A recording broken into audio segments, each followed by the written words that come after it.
सभी को जैन सी की डेली वचन में आपका स्वागत है।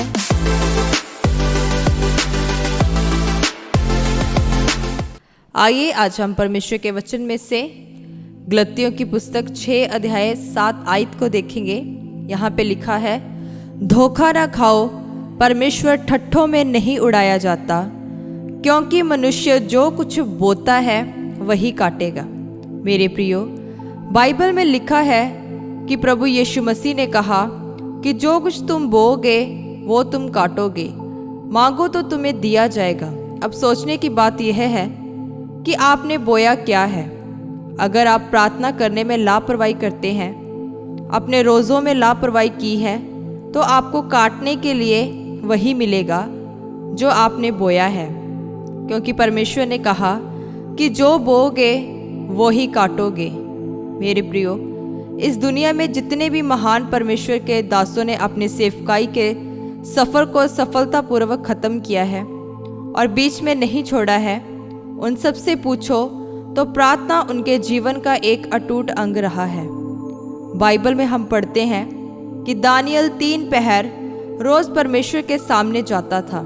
इसीलिए दिन के पहले पहर यानी सुबह को आपका परमेश्वर के सामने जाना बहुत ज़रूरी है, क्योंकि आपका जीवन वहीं तक जाएगा जैसे आपका प्रार्थना वाला जीवन है।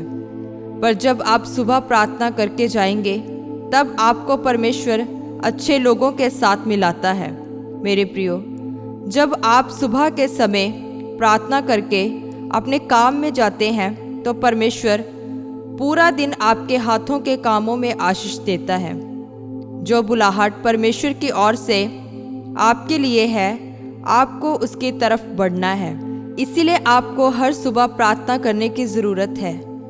जब आप प्रार्थना किए बिना ही अपने कामों पर जाते हैं और जब आप सुबह प्रार्थना करके अपने काम पर जाते हैं, तो इन दोनों में आपको फ़र्क नज़र आता है।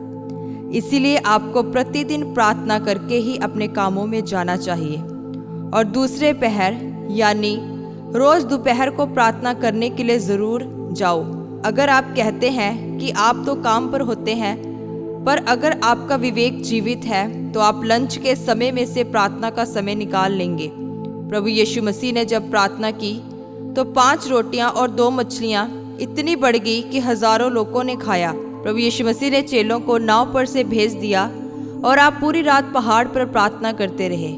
इतना बड़ा चमत्कार करने के बाद भी प्रभु यीशु मसीह प्रार्थना में गए, क्योंकि प्रभु यीशु मसीह को पता था कि प्रार्थना को बनाए रखने का क्या मूल्य है। और प्रार्थना के बाद सुबह जब वो चेलों के पास गए तो पानी पर चलकर गए।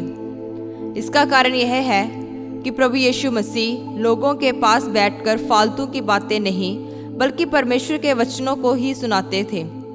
जब प्रभु यीशु मसीह ने एक बड़ा चमत्कार किया, तो बाइबल कहती है, तो उसके चेले उसके पास आकर कहने लगे कि परमेश्वर, बहुत सारे लोग तुझे ढूंढ रहे हैं, वो आपके चमत्कार देखकर आपसे बात करना चाहते हैं। लेकिन प्रभु यीशु मसीह ने कहा कि आओ हम कहीं और जाएं, ताकि मैं परमेश्वर के सुसमाचार को सुना सकूं, क्योंकि मैं इसीलिए भेजा गया हूं। इसी तरह तीसरे पहर यानी रात को भी प्रार्थना करना बहुत ज़रूरी है, क्योंकि शैतानी लोग तंत्र मंत्र करने के लिए रात को बैठते हैं, पर कलीसिया रात को सोती है। लिखा है, यीशु मसीह ने सारी रात प्रार्थना करने के बाद चेलों को चुना, लेकिन कलीसिया के सपनों में भी रात को शैतान ही दिखाई देता है। जब आप 3 पहर परमेश्वर से प्रार्थना करने के लिए जाएंगे, तो फिर पाप करने के लिए कोई भी जगह नहीं बचेगी। परमेश्वर ने आपके जीवन के लिए लंबे समय तक चलने वाली योजनाएं बनाकर रखी हैं। वो आपके वंशों तक के लिए सोचकर बैठा है।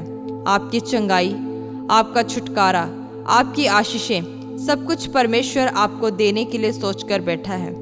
आपको सिर्फ प्रार्थना करना है और जो काम परमेश्वर ने आपको दिया है उसे पूरा करना है। लिखा है, तब दुनिया की सब वस्तुएं तेरे पीछे पड़कर तुझे मिलेंगी। आमीन।